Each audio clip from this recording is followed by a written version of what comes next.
नमस्कार दोस्तों, मैं सचिन पांडे अपने YouTube चैनल में आपका हार्दिक स्वागत एवं अभिनंदन करता हूं।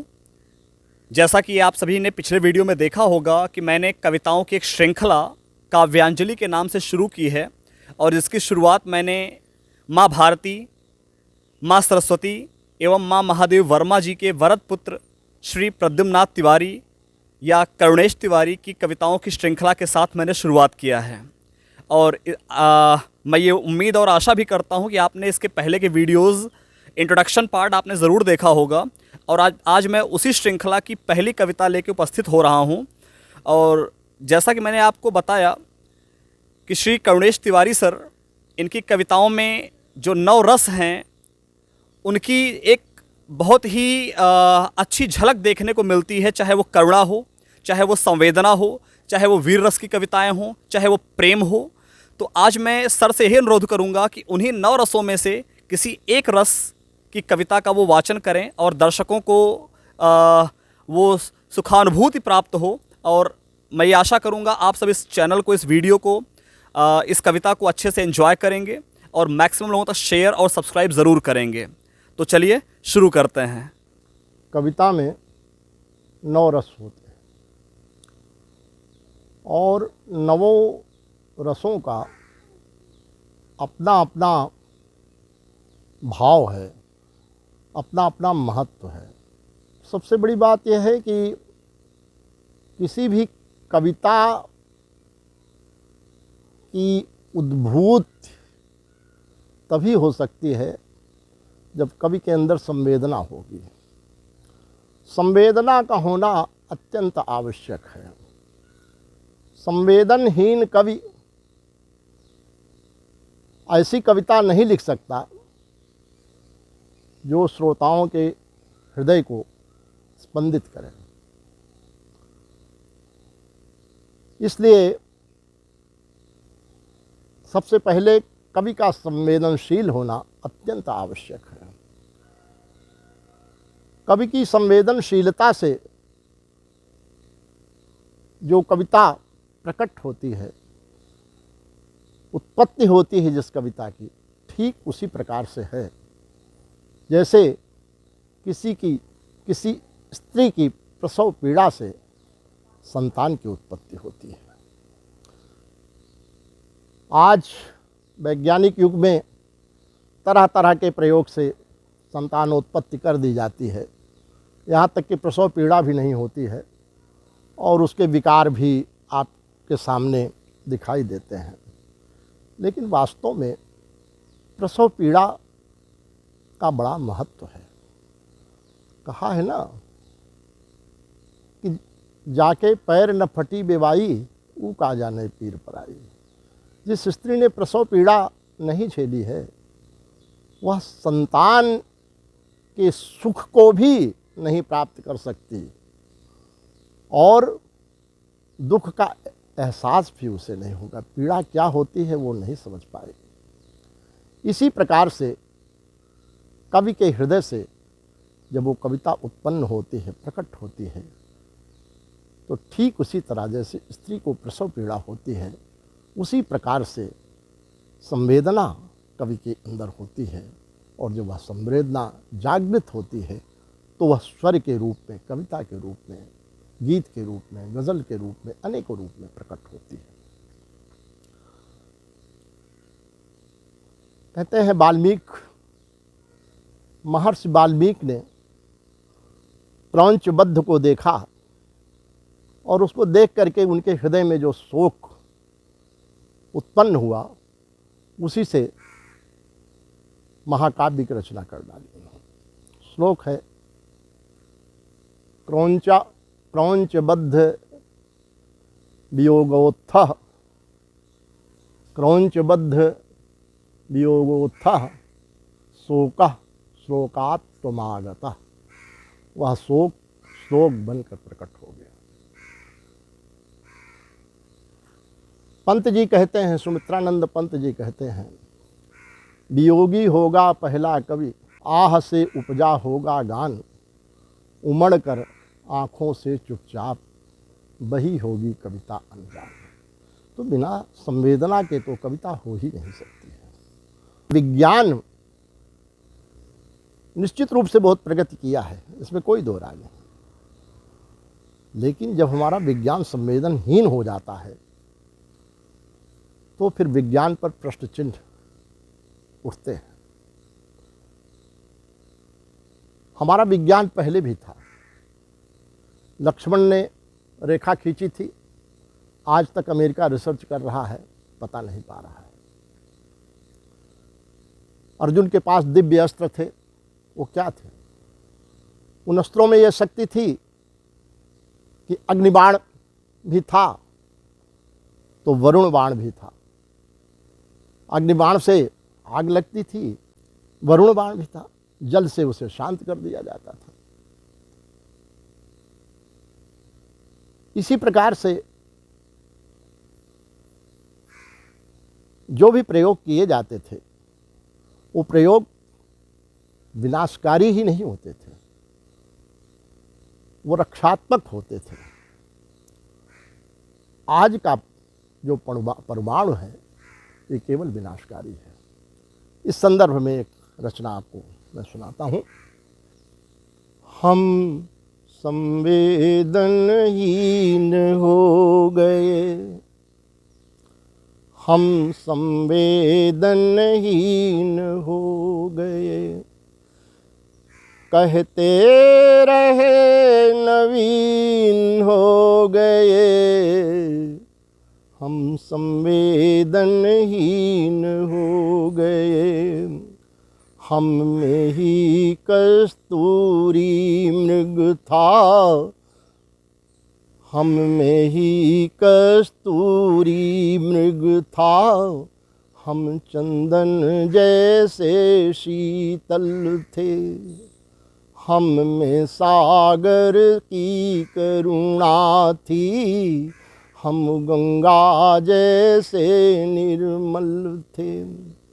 निर्मलता को दूषित कर हम शुद्धिकरण मशीन हो गए, हम संवेदनहीन हो गए, कहते रहे नवीन हो गए, हम हिमालय की शोभा थे, हम में था निर्झर सा कलरव, पावन नदियों से मिलने पर हमको भी होता था गौरव।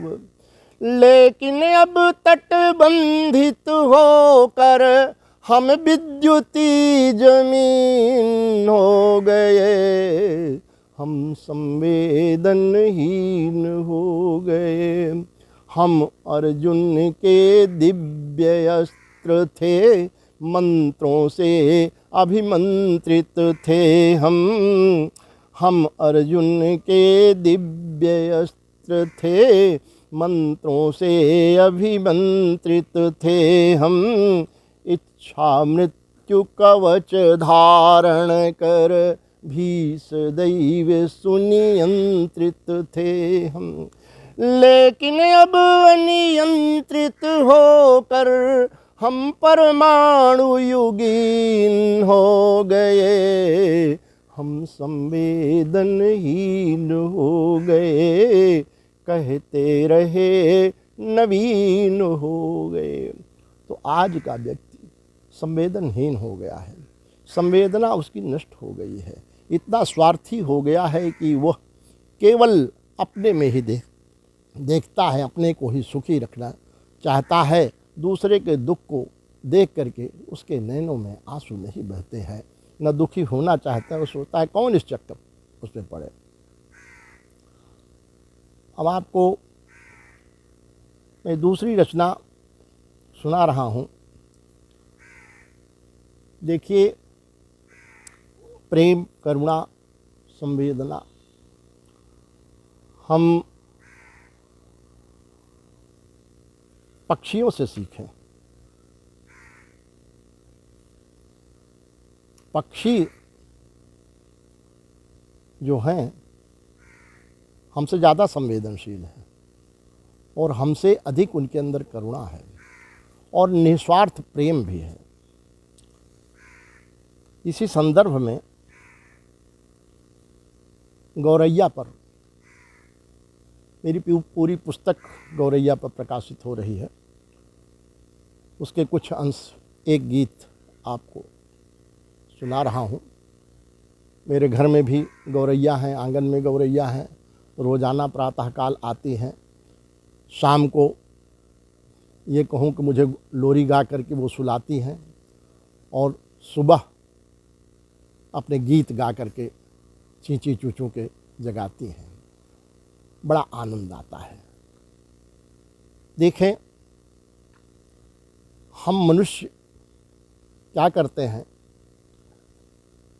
कि बच्चे को जन्म देते हैं, जन्म देने के बाद उसका भरण पोषण करते हैं, पढ़ाते लिखाते हैं, शादी ब्याह करते हैं और उसके बाद फिर सोचते हैं पोता हो जाए, पोती हो जाए, ये हो जाए, वो हो जाए। इसी में बंधे रहते हैं जीवन पर्यंत और उस ईश्वर के प्रति जो हमारा जन्मदाता है उसके लिए हम समय भी नहीं निकाल पाते। इन गौरैयों से सीखिए, इन पशु पक्षियों से सीखिए कि जन्म देते हैं बच्चे को और कितने चाव से अपने बच्चे को दाना चुगाती हैं। मैंने वो दृश्य देखा है गौरैयों का, आँखों से देखता हूँ हर वर्ष मार्च अप्रैल के महीने में। और उसके बाद जब वो बच्चा बड़ा हो जाता है तो छोड़ देती है। ये दर्शन है हमारा, जीवन दर्शन ऐसा होना चाहिए। तो देखें, इस पर गौरैया पर एक रचना आपको सुना रहा हूँ।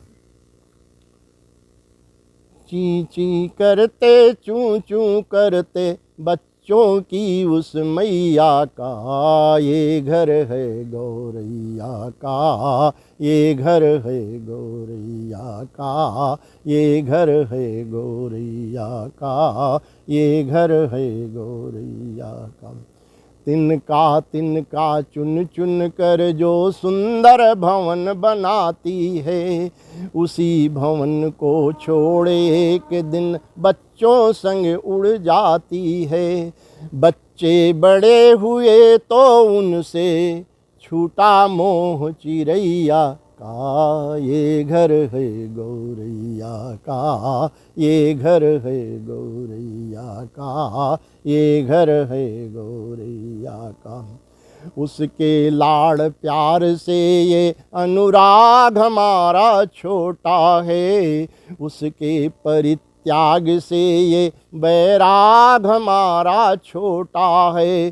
स्वार्थ सिद्धि का चोला हमने, स्वार्थ सिद्धि का चोला हमने ओढ़ रखा बर्रैया का, ये घर है, ये घर है गौरैया का, ये घर है गौरैया का। क्षण भंगुर जीवन है लेकिन तैयारी 100 वर्षों की, भले किसी को कष्ट मिले पर चाह हमें उत्कर्षों की। बिन माझी की नाव हमारी, बिन माझी की नाव हमारी, कहीं न पता खेवैया का, ये घर है गौरैया का, ये घर है गौरैया का।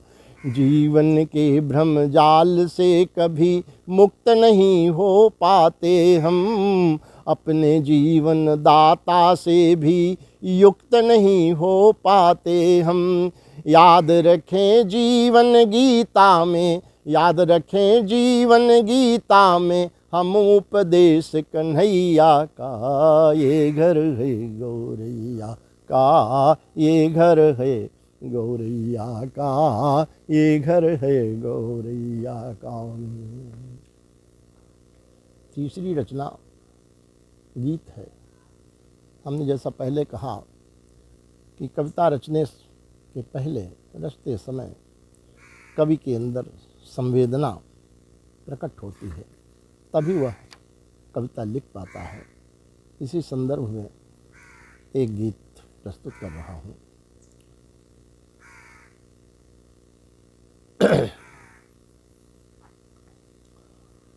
हमने जब गीत लिखे, हमने जब गीत लिखे, हमने जब छंद लिखे, हमने जब लिखी है गज़ल, संवेदनशील हुए हम मोती झील हुए, नयन हुए झील के कमल, नयन हुए झील के कमल।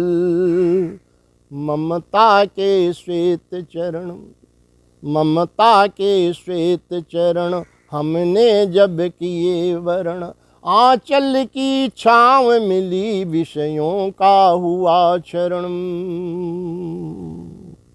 आंचल की छाँव मिली विषयों का हुआ चरण, माने अभिषेक किया हंस सा विवेक दिया, क्षीर सदृश हुए हम धवल, क्षीर सदृश हुए हम धवल।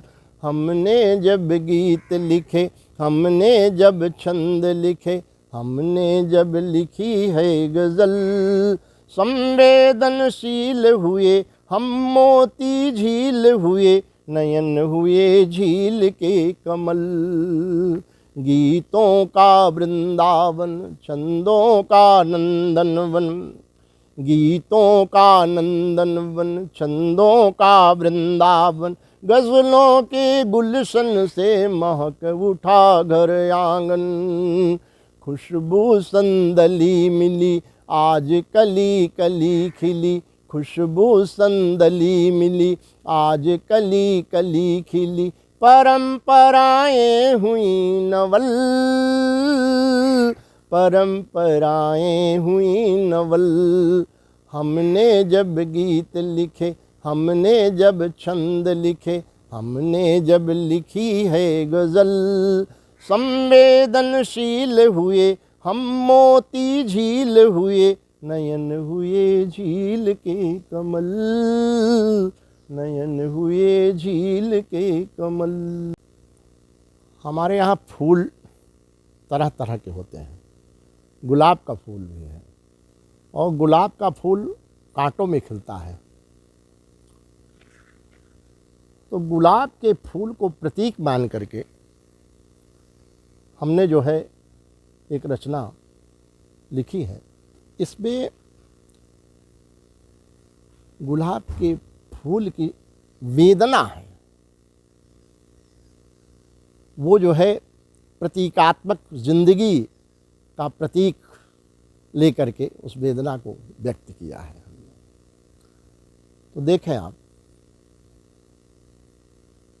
कौन कहता है ये भली जिंदगी, कौन कहता है ये भली जिंदगी, कंटकों में सुमन बन पली जिंदगी, कौन कहता है ये भली जिंदगी।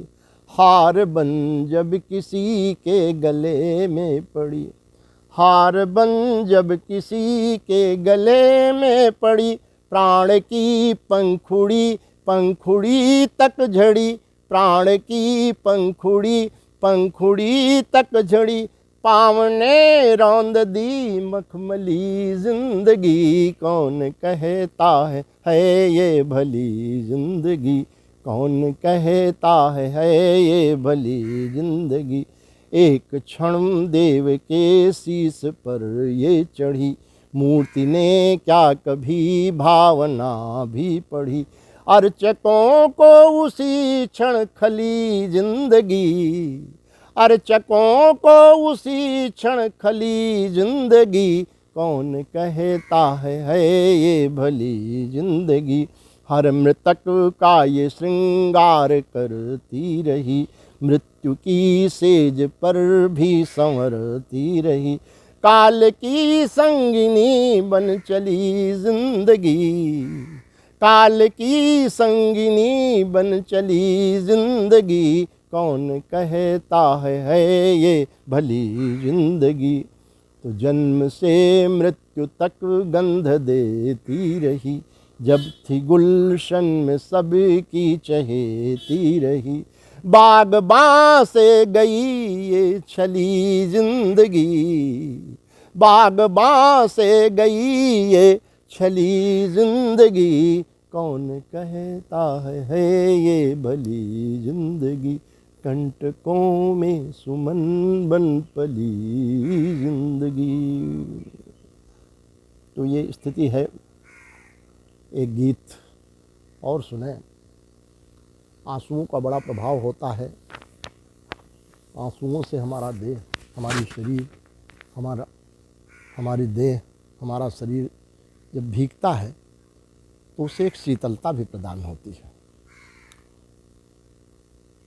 कुंती ने भगवान कृष्ण ने कुंती से कहा कि बुआ तुम कुछ मांगो। तो उसने कहा क्या मांगो? कहा मांगो। कहा अगर तुम मुझे देना ही चाहते हो तो दुख ही दुख दो। कहा ये तो कोई मांगा नहीं, क्यों मांग रही? इसलिए मांग रही हूँ कि दुख दोगे तो तुम हमारे स्मरण में रहोगे, सुख दे दोगे तो भूल जाओगे। मेरे गीत की भूमिका भी कुछ इसी प्रकार की है। गीत गाने दो मुझे, प्रिय वेदना थम जाएगी। गुनगुनाने दो मुझे, कुछ पीर कम हो जाएगी। दर्द का एहसास ही है मानवी संवेदना। इस मधुर संवेदना की क्यों करें अवहेलना। पास आने दो इसे, पास आने दो इसे। इस ठाव पर रम जाएगी। गीत गाने दो।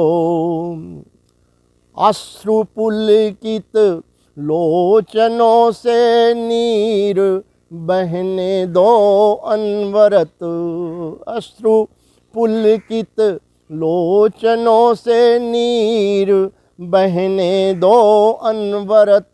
वे अगर रुक जाएंगे तो टूट जाएगा मेरा व्रत। वे अगर रुक जाएंगे तो टूट जाएगा मेरा व्रत। छल छलाने दो नयन को, छल छलाने दो नयन को। देह नम हो जाएगी। गीत गाने दो। कामना की डोर निज परमेश को कर दो समर्पित। साधना इस छोर से उस छोर तक मत हो प्रकंपित। प्रण निभाने दो मुझे, हर व्यथा शम हो जाएगी। गीत गाने दो। हम चले जाएंगे इस धरा से मगर, हम चले जाएंगे इस धरा से मगर। गीत मेरे धरा पर उतर आएंगे। हम चले जाएंगे इस धरा से मगर। गीत मेरे धरा पर उतर आएंगे। एक दिन याद आएंगे हम इस तरह, एक दिन याद आएंगे हम इस तरह। मेरे गीतों को जब सब अधर गाएंगे, हम चले जाएंगे इस धरा से मगर। कोई मुझको तिरस्कृत भले ही करे, कोई मुझको अलंकृत करे ना करे। गीत मेरे अलंकृत करेंगे मुझे, गीत मेरे अलंकृत करेंगे मुझे। हम जहाँ भी रहेंगे संवर जाएंगे, हम चले जाएंगे इस धरा से मगर। मेरे गीतों के मधुबन में मृदु गंध है, भावना के सरोवर में मकरंद है। बिंब की पंखुड़ी पंखुड़ी है खिली, बिंब की पंखुड़ी पंखुड़ी है खिली, दे अलंकार उनको भ्रमर पाएंगे, हम चले जाएंगे इस धरा से मगर। तो कवि नहीं रहता है, लेकिन उसकी रचनाएं रहती हैं। अगर वो रचनाएं शाश्वत हैं तो उसके जीवन के बाद भी रहती हैं। एक रचना आपको सुना रहा हूँ आंसू पर। आंसू दुख के भी होते हैं और सुख के भी होते हैं। सुख के आंसू दुख के आंसू से कम महत्वपूर्ण नहीं होते हैं। जब हम अपने इष्ट के सामने खड़े होकर के रुदन करते हैं तो उस आनंद की पराकाष्ठा होती है, वह आनंद की पराकाष्ठा है। तो दोनों प्रकार के आंसुओं की बात मैं कर रहा हूँ। आप देखें,